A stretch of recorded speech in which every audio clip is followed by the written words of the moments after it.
How to enable SPayLater in Shopee. So first of all, you want to load up the Shopee app, or in the website you'll have to go to this on the Me tab, select SPayLater.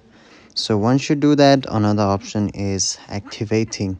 Now click on activate now. You'll get an option there, and you can also read why use SPayLater there.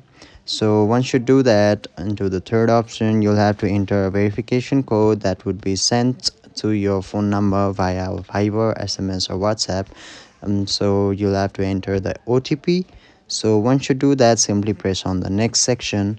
So once you press there, you'll be required to confirm your verification by uploading your government ID and the additional information needed.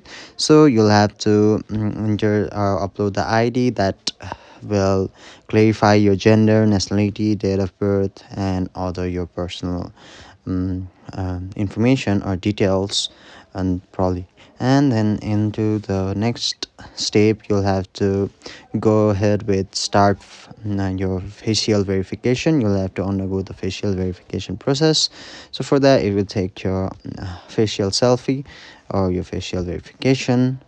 Now after that, in the sixth step, you will be notified within the day about the status of your application, and once your application is finished under the review, you'll be able to use the SPayLater. So hopefully this helps. Thank you.